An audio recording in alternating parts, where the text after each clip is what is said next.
Hello दोस्तों, मैं हूं आपका होस्ट और दोस्त कुणाल कुमार। बार बार आता रहूंगा, आपके दिलों में जोश जगाता रहूंगा।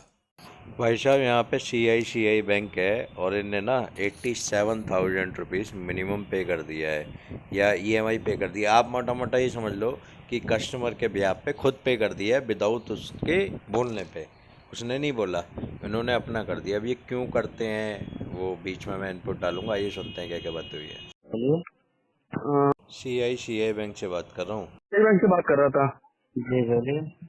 सर एक केस आपका था, पिछले लड़के ने कोई फंडिंग वंडिंग करी होगी पैसे को लेके, उसका अमाउंट नहीं अभी तक आपने दिया है। अरे सर फंडिंग करी है तो कम से कम कोई फंडिंग करने का तरीका होता है ना।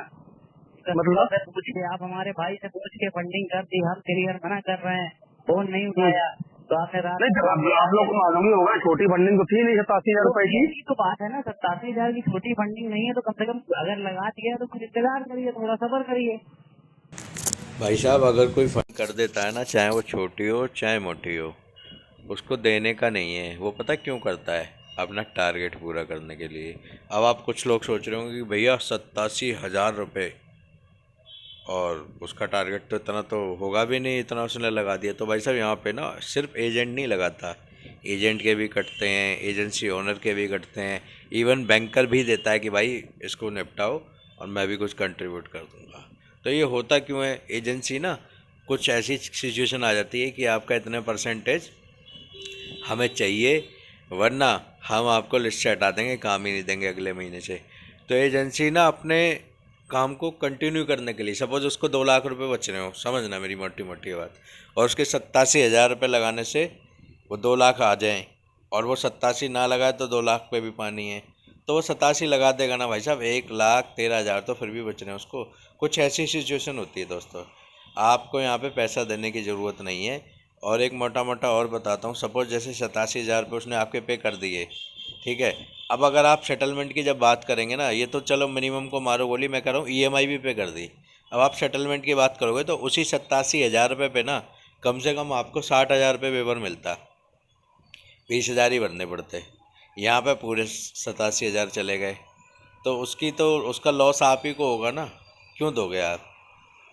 ये तो अपना टारगेट पूरा करने के लिए करते हैं। मना कर दो साफ, और कंप्लेंट डाल दोगे ना, इनकी नौकरी चली जाती है, एजेंसी चली जाएगी कि तुमने क्यों करा। बहुत सारे केसों में हमारे व्यूवर ने कंप्लेंट डाली है, फिर ये लुपुर लुपुर करते हैं, सर फ़ोन आएगा, सर मेल पे ये लिख के दे दो कि मेरे किसी फैमिली वाले ने कर दी, मुझे पता नहीं था। नहीं तो आप नहीं या एक साथ जमा एक साथ उसको दे देंगे। अरे आपने फंडिंग करवा हुई थी तो अगर आपको लगता था कि भाई 87,000 रुपए भी नहीं है मेरे पास, तो हम 10-20,000 25,000 रुपए उसको पकड़ा दें, फिर बाद में पकड़ा देंगे, फिर बाद में पकड़ा देंगे। पास होने चाहिए ना 10-20-25,000, तभी तो पकड़ाते हैं। हम ये थोड़ी कह रहे हैं उनसे कि हम नहीं देंगे।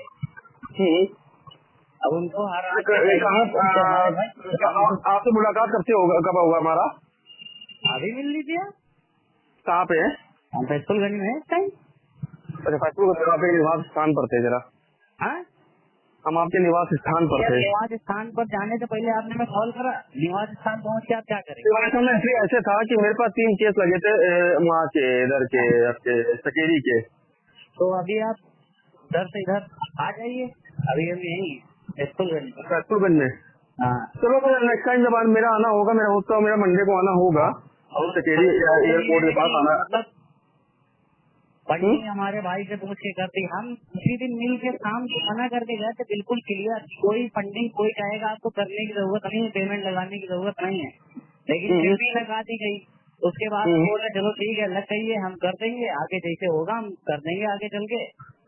भाई आपको यहाँ पे ना कंप्लेंट डालनी है इनकी, ना कि इनको ये बोलना हम कर देंगे, जब भी होगा कर देंगे। इन्होंने आपका केस एक तो NPA में जाने से रोक दिया। देखो मोटी मोटी बात ये है कि ये जो है ना मिनिमम पेमेंट वाला जो खेल है, वो तब ठीक है जब आपको लग रहा है कि आपके साथ सिर्फ 1 महीने दिक्कत है या 2 महीने दिक्कत है, आने वाले समय में आप भर पाओगे, तो ठीक है।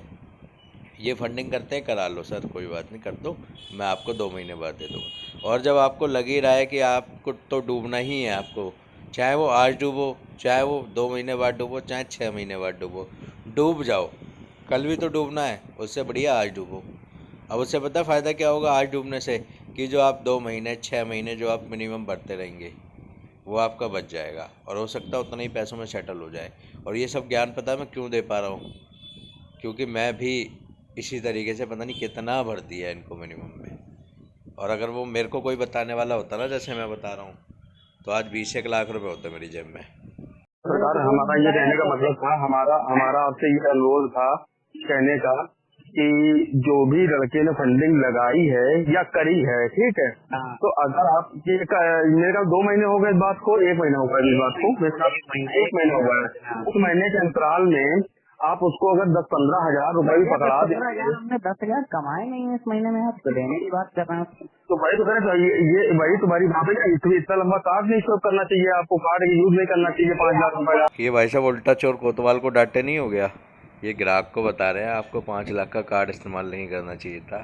इनको इतनी बुद्धि नहीं है कि इनको ना किसी की पेमेंट नहीं करनी चाहिए। आप क्यों कर रहे हो, चौधरी बन रहे हो तो फिर बनो।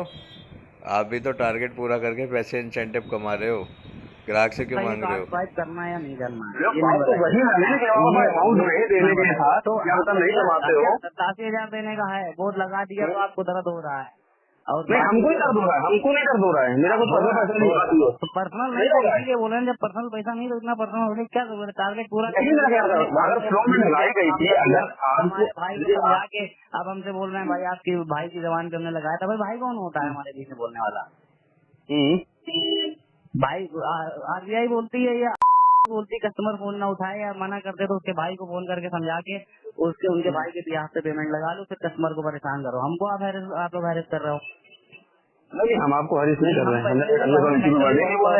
चल रहे हैं, आप टॉर्चर कर रहे हैं, आप हम टॉर्चर कर रहे हैं आपको। हाँ हो रहा है टॉर्चर। भाई रिकॉर्डिंग कर लेना, ऑटो रिकॉर्डिंग है, ठीक है, बताना कहीं टॉर्चर किया हुआ। हम नहीं, ये मेंटल प्रेशर बनाने की कोशिश है, जरूरी नहीं है टॉर्चर का मतलब आप तू तड़ाक करो या कुछ। मेंटल प्रेशर बनाने का भी रिकॉर्डिंग कर लेना, फोन कर रहे हैं हमें होम विजिट करनी है, वो किस रिगार्डिंग करनी है? वो 87,000 जो पेमेंट लगी थी, फंडिंग हुई थी, उसके रिगार्डिंग करनी है या? हाँ, उसी के रिकॉर्डिंग है। नहीं, उसके रिगार्डिंग आप विजिट नहीं कर सकते, you are not allowed to visit. RBI guideline चाहिए ना? हाँ ठीक है, बिल्कुल चाहिए। आरबीआई गाइडलाइन है ना कि हम उसके अकॉर्डिंग विजिट नहीं कर सकते। नहीं, आरबीआई गाइडलाइन नहीं कह रहे, हम बोल रहे हैं कि आप उसके रिगार्डिंग आप विजिट नहीं कर सकते। आपको आरबीआई गाइडलाइन है भैया, आरबीआई गाइडलाइन है ना, यही बोल लो ना। आरबीआई गाइडलाइन, हमने तो आरबीआई गाइडलाइन की बात ही नहीं करी। अभी आप हमको आरबीआई गाइडलाइन में जा रहे थे कि आप हम आंटी प्रेशर कर रहे हो, हमने कौन सी ऐसी बात बोल दी उनसे प्रेशर लगा लिया? बताइए, हमने जो हो रहा है वो बता रहे हैं, आप प्रेशर मेंटली प्रेशर क्रिएट कर रहे हैं। क्या मेंटली प्रेशर कर दिया हमने आपको? सुबह उनका फोन आ रहा है, फिर आपका फोन आ रहा है कि उस पेमेंट के रिगार्डिंग अगर फंडिंग लगी है, मेरा ये कहने का मतलब था आपसे, अगर फंडिंग लगी थी तो आप उसको बुलाकर जो भी था, हम कह रहे नहीं था 10,000 15,000 जो भी था, 5,000 था, 2,000 था, 8,000 था, 50 रुपए पड़े मिल के ले लो। यही मेरा कहने का मतलब है ना, तो जो भी था उसको दिया। हमने बोला 50 रुपए, बोलते 50 में क्या होगा, वही जो मेरे पास है वही तो बोलेंगे ना देने के लिए। आपने बुलाया उसको? बिल्कुल। लो जी भाई साहब, 50 रुपये में बात आ गई है कि आपने 50 रुपये दिए, 87,000 के 50 रुपये में बात आ गई है। अब इन भाई साहब को ये बोलना चाहिए, भाई साहब एक काम और कर दो आप, जब आप इतना ही मेरे लिए आप एहसान कर रहे हो तो आप प्लीज़ ये पूरा कार्ड है ना पे कर दो, 5 लाख रुपए जो भी है, 87 आप पे कर चुके हो, 4 लाख जो भी बचे हैं आप इसको पे कर दो। और बाकी का ना आप मुझसे 50 रुपये, तो मैं बोल रहा हूँ 50 रुपये रोज़ ले लेना आप, ठीक है? तब मैं मानूंगा कि आपने मेरे लिए फेवर कर दिया। अब 50 रुपए में कुछ नहीं होगा मेरा, तो भाई 50 रुपए में कुछ नहीं होगा तो भाई आपने बोला 50,000 रुपए, 50,000 रुपए ले लो। 50 रुपए, हाँ बोला, ऑन रिकॉर्ड है, पूरी रिकॉर्डिंग है मेरे पास। अच्छा, रिकॉर्डिंग सेंड करिए लीजिए ना 50 वाली। हाँ भेजते हैं, भेजिए जरा। तो सुना भाई साहब आपने नई चीज़, और ये इन्हें ये नहीं पता कि अगर कंप्लेंट हो गई ना तो इनकी एजेंसी, अगर ये एजेंसी से हैं जो भी हैं, एजेंसी जाने तक की नौबत आ जाती है भाई साहब, ब्लैक लिस्टेड हो जाती है एजेंसी कि आप क्यों पेमेंट कर रहे हो। हालांकि चलते सब मिल के ही हैं, ऐसा नहीं है कि किसी को कुछ नहीं पता, सब पता होता है दोस्तों। इवन मैं क्या बोलूँ, हमारी गवर्नमेंट बॉडी जो है ना, उनको ही पता होता है कैसे काम हो रहा है, लेकिन सब मिली भगत से चलते हैं। तो दोस्तों आपके पास पैसा हो तो दे दो, नहीं हो तो मस्त रहो, स्वस्थ रहो, रिकवरी वालों के लिए सख्त रहो। दोस्तों आइए साथ मिलकर अपने अधिकारों की लड़ाई लड़ते हैं। ये जो रिकवरी एजेंसियां हैं, रिकवरी एजेंट हैं, या फिर यूं कहूं कि बैंक और एनबीएफसी हैं, जो हमारे अधिकारों को कुचल कर रिकवरी करते हैं, इनसे अपने अधिकार छीनते हैं, लड़ते हैं, अपने अधिकार मांगते हैं। मेरे द्वारा दी गई जानकारी अच्छी लगती हो तो वीडियो लाइक करें, शेयर करें। अगर आप मेरे चैनल पर नए हैं तो चैनल सब्सक्राइब करें। जय हिंद दोस्तों।